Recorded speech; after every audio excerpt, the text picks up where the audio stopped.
Bem-vindo ao Literatura Digital. No livro 21 lições para o século XXI, o autor procura responder diversas questões atuais, trazendo um rigor científico para assuntos como inteligência artificial, guerras nucleares, fake news, entre outros assuntos diversos. A principal ideia de Yuval Noah Harari ao escrever o livro, como ele mesmo fala, é trazer uma nova visão para assuntos do nosso presente. Se inscreva no canal para continuar recebendo os melhores resumos de livro e aproveite o vídeo. 21 lições para o século XXI. Yuval Noah Harari. 21 lições para o século XXI. Um tratado intelectualmente coerente sobre os avanços da tecnologia da informação e da biotecnologia e sua ação e domínio sobre os indivíduos. As críticas bem elaboradas pelo autor são resultado de uma linha do tempo da evolução da humanidade desde suas primeiras idades, da civilização e do mundo em suas metamorfoses políticas, ideológicas e religiosas, que apontam para um futuro absolutamente cibernético, onde os algoritmos em rede e inteligência artificial poderão criar ditaduras digitais das quais todo o poder se concentrará nas mãos de uma minúscula elite, enquanto a maior parte das pessoas sofrerá não em virtude da exploração, mas de algo muito pior: irrelevância. O desafio tecnológico. Desilusão. No século XX, a narrativa liberal triunfou do fascismo de Hitler e do comunismo de Che Guevara na maior parte do mundo. O valor e o poder da liberdade foram celebrados, obviamente com muito que conquistar no curso de sua ascensão para a classe trabalhadora, mulheres, minorias e não ocidentais. Contudo, desde 2008, com a crise financeira, pessoas em todo o mundo estão cada vez mais desiludidas com a nova ordem mundial. As elites liberais que geriram um mundo de máquinas a vapor, refinarias de petróleo e aparelhos de televisão estão desnorteadas. O aparente motivo? As revoluções em curso da tecnologia da informação e da biotecnologia. A revolução da internet foi mais dirigida por engenheiros que por partidos políticos. O sistema democrático está mal equipado para lidar com choques como o advento da inteligência artificial e a revolução da tecnologia do blockchain, protocolo de confiança em transações financeiras. Com o crescimento econômico que o liberalismo trouxe, pode resolver conflitos sociais e políticos complexos, mas não tem respostas imediatas para um dos maiores problemas que enfrentamos: o colapso ecológico, originado justamente pelo crescimento econômico. Liberdade. A narrativa liberal politicamente acredita que o eleitor sabe o que é melhor, economicamente, que o cliente tem razão, e no aspecto pessoal, incentiva as pessoas a ouvirem a si mesmas e seguirem seu coração. A despeito de inteligência, a democracia supõe que sentimentos humanos reflitam um misterioso e profundo livre-arbítrio. Contudo, a futura revolução tecnológica, inteligência artificial, poderia estabelecer a autoridade dos algoritmos, ao mesmo tempo em que mina a simples ideia da liberdade individual. Conforme ideias científicas, nossos sentimentos são mecanismos bioquímicos que todos os mamíferos e todas as aves usam para calcular probabilidades de sobrevivência e reprodução, não se baseando em intuição, inspiração ou liberdade, e sim em cálculos. Assim sendo, quando a revolução na biotecnologia se fundir com a revolução da tecnologia da informação, ela vai produzir algoritmos de Big Data capazes de monitorar e compreender os sentimentos humanos melhor do que o próprio ser humano. De um lado, os algoritmos tomariam por nós as decisões mais importantes na vida, como o que estudar, onde trabalhar e com quem se casar, e mesmo em dimensões éticas. Por outro lado, à medida que governos e corporações obtêm sucesso em hackear o sistema operacional humano, ficaremos expostos a uma enxurrada de manipulações guiadas com precisão, podendo chegar a ditaduras digitais, que podem ser programadas benignamente ou na estupidez e corrupção de seus senhores humanos. Igualdade. A globalização e a tecnologia seriam as ferramentas para a igualdade em todo o mundo, pois representam pontes sobre os países. No século XXI, alguns grupos monopolizam cada vez mais os frutos da globalização. As 100 pessoas mais ricas do mundo possuem juntas mais do que as 4 bilhões de pobres. A inteligência artificial pode extinguir o valor econômico e os aprimoramentos em biotecnologia permitiriam aos super ricos prolongar a vida, aprimorar habilidades físicas e cognitivas com tratamentos muito caros, refletindo assim em nova desigualdade, pois a humanidade seria dividida em castas biológicas. Com isso, em 2100, o 1% mais rico poderia possuir não apenas a maior parte da riqueza do mundo, mas também a maior parte da beleza, da criatividade e da saúde. Sem importância econômica e poder político, as massas poderiam deixar de ter o incentivo dos governos de investir em sua saúde, sua educação e seu bem-estar social. Como evitar isso? Regulamentar a propriedade dos dados, hoje liderada por gigantes como Google, Facebook e Tencent. Eles capturam nossa atenção fornecendo-nos gratuitamente informação, serviços e entretenimento. Depois revendem nossa atenção aos anunciantes que, em médio prazo, serão a primeira vítima de um modelo de negócio inédito. Pois, entre outras coisas, a autoridade para escolher e comprar coisas será transferida dos humanos para os algoritmos, em vista da imensa quantidade de dados sobre nós que esses gigantes retêm. Tornamo-nos assim seu produto, e não seu cliente. Por exemplo, com base em todos os meus dados, opiniões e ideias, o Google poderá ser capaz até mesmo de indicar qual é o melhor carro para mim. E nesse sentido, qual será a utilidade das propagandas de carros? O desafio político. Comunidade. Para podermos florescer, precisamos nos basear em comunidades íntimas que se desintegraram nos últimos 2 séculos. No século XXI, embora com milhares de amigos no Facebook, as pessoas vivem cada vez mais solitárias num planeta cada vez mais conectado. Mark Zuckerberg diz que o Facebook está comprometido, aperfeiçoando suas ferramentas, a tornar o mundo uma comunidade global online, permitindo às pessoas se conectarem não apenas por suas opiniões, mas com base no que têm em comum. Outras gigantes de tecnologia projetam dispositivos e jogos para eliminar a distinção entre online e offline, fundindo-nos numa única realidade aumentada, a exemplo do Pokémon Go. Mas talvez as pessoas precisem mesmo de ferramentas para se conectarem com suas próprias experiências, sentirem por si mesmas e não pelas reações online de suas postagens ou de outras interações em rede.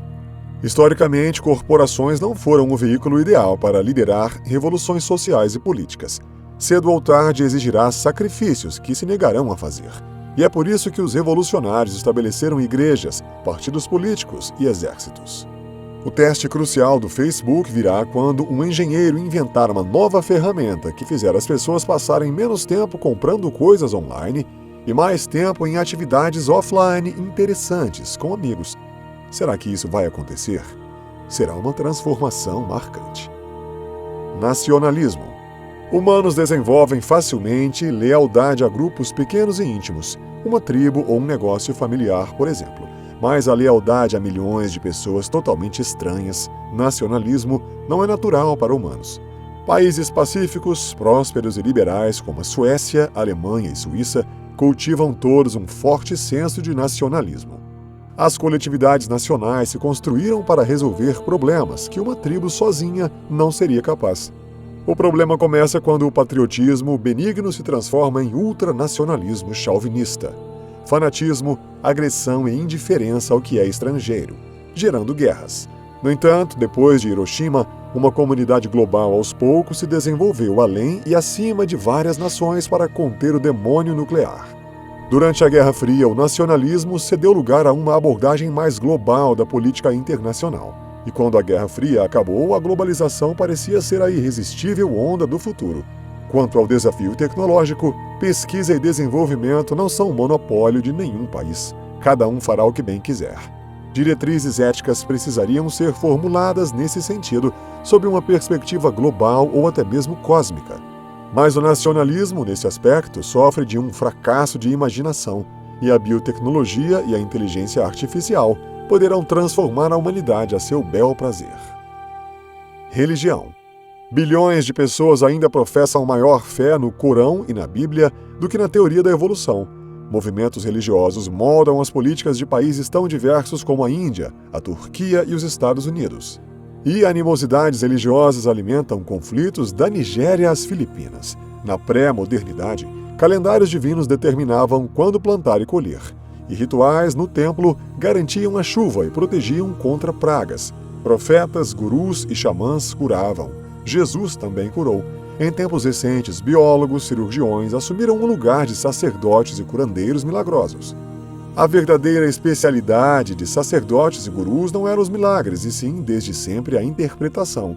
Não acabavam com a seca, mas sabiam justificar por que a dança da chuva tinha fracassado e por que tínhamos de continuar acreditando em Deus. A ciência também admite fracasso e tenta outro caminho, e não apenas a fé. Mesmo que os dogmas religiosos não tenham a relevância das teorias econômicas modernas, a identificação pessoal é uma força histórica crucial e as pessoas se identificam com os mitos religiosos e não com fatos científicos ou necessidades econômicas. Desespero e esperança. Humildade. Você não é o centro do mundo. Nenhuma das religiões ou nações atuais existia quando os humanos colonizaram o mundo, domesticaram plantas e animais, construíram as primeiras cidades ou inventaram a escrita e o dinheiro. Moralidade, arte, espiritualidade e criatividade são aptidões humanas universais incorporadas em nosso DNA. Sua origem está na África da Idade da Pedra. A vida dos membros de uma nação não vale mais que a de membros das demais nações.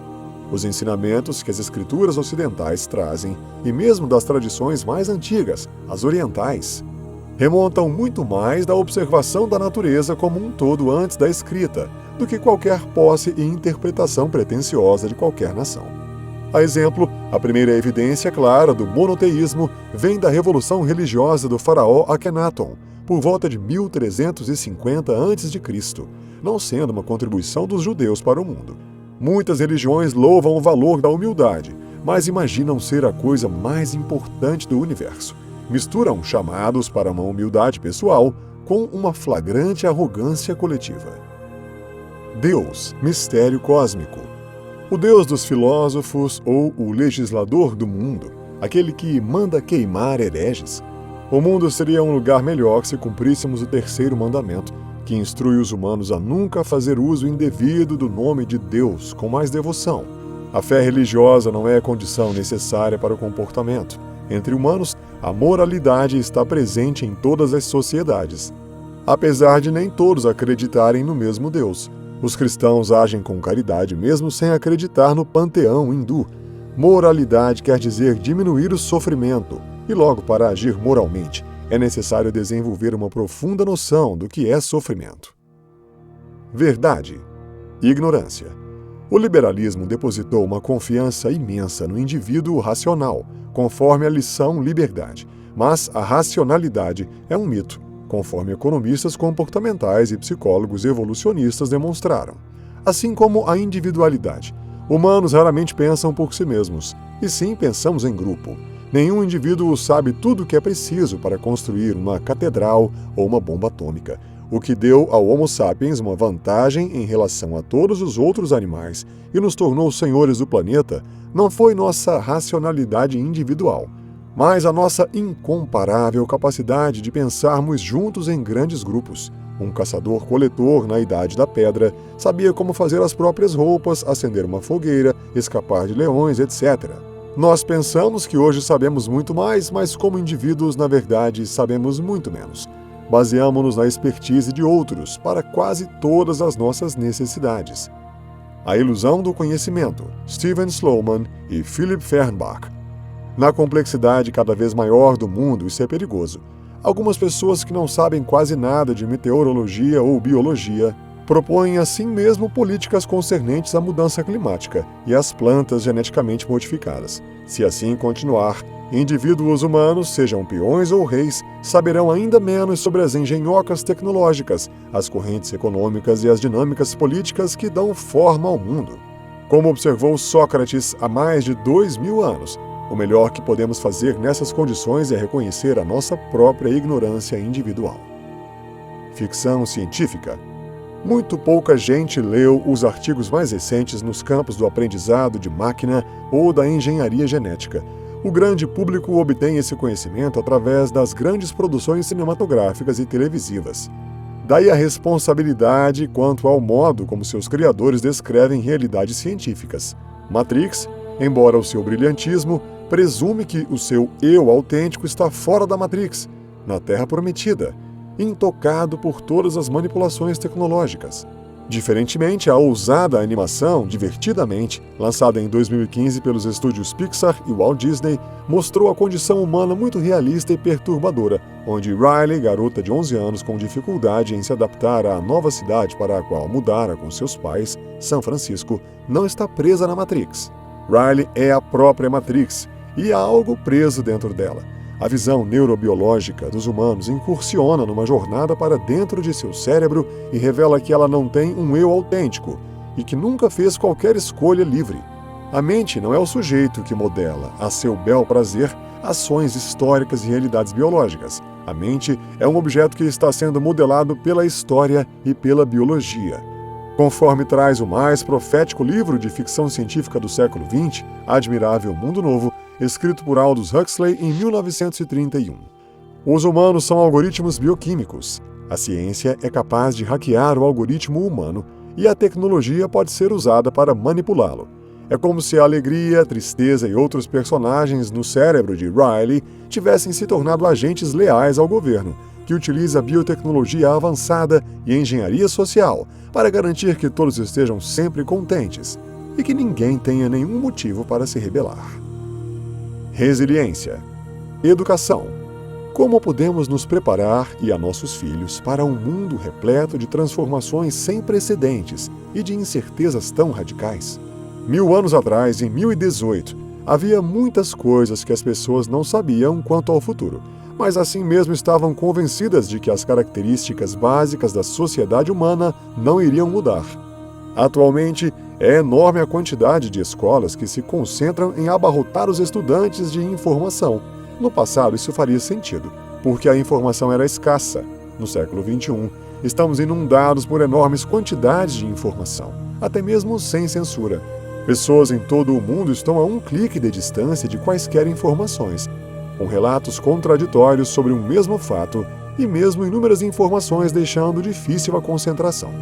Num mundo assim, a última coisa que um professor precisa dar a seus alunos é a informação, e sim a capacidade de extrair um sentido dela e combinar os seus vários fragmentos num amplo quadro do mundo. O mais importante de tudo será a habilidade de lidar com mudanças, aprender coisas novas e preservar o seu equilíbrio mental em situações que não lhe são familiares. No mundo de 2050, a máxima será reinventar a si mesmo, várias e várias vezes. Meditação. Um pouco da experiência do autor. Yuval Noah Harari foi um adolescente perturbado e inquieto. O mundo cheio de sofrimento para ele não fazia sentido. Tudo o que obteve das pessoas à sua volta e dos livros eram elaboradas ficções. A universidade lhe proveu ferramentas poderosas para desconstruir todos os mitos humanos jamais criados, mas não ofereceu respostas satisfatórias para as grandes questões da vida. A enorme quantidade de livros de filosofia constitui-lhe um infindável entretenimento intelectual, mas não lhe trouxe um insight verdadeiro. Aos 24 anos, Yuval participou do seu primeiro retiro Vipassana por 10 dias. Sua declaração a respeito é a que se segue. Penso que aprendi mais sobre mim mesmo e sobre os seres humanos em geral, observando minhas sensações naqueles 10 dias, do que tinha aprendido em minha vida inteira até aquele momento. De lá para cá, o autor medita 2 horas por dia todos os dias, além de participar de um retiro anual. Sem o foco e a clareza que essa prática propicia, eu não poderia ter escrito Sapiens e Homo Deus, seus 2 primeiros livros. Para mim, pelo menos, a meditação nunca entrou em conflito com a pesquisa científica.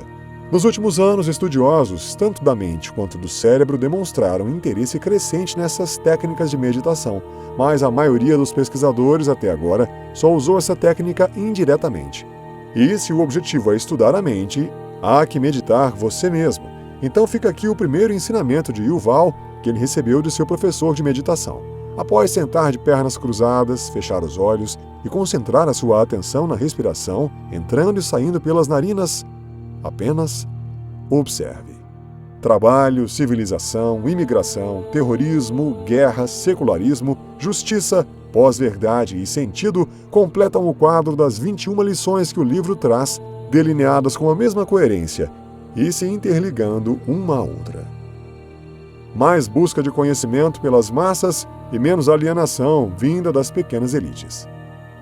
A tecnologia, a informação e a biotecnologia são ótimas. Mesquinho é o direcionamento que a ganância e a ignorância das pequenas elites em dominar soberanamente as submetem. A meditação está para a ciência, assim como a ciência está para a meditação. Neste livro você aprendeu que no curso do desenvolvimento da humanidade descobrimos e conquistamos muitas coisas, erramos o passo em tantas outras, o que é natural, e deixamos de conhecer e alcançar possibilidades de vida, material e mais sutil, mais generosas, porque separamos umas das outras a inteligência, a política, a ciência e a religião, que verdadeiramente unidas resultariam na integralidade do homem. Se você gostou desse vídeo, não se esqueça de se inscrever no canal e escreva nos comentários qual livro você gostaria que eu trouxesse aqui. Te vejo no próximo vídeo.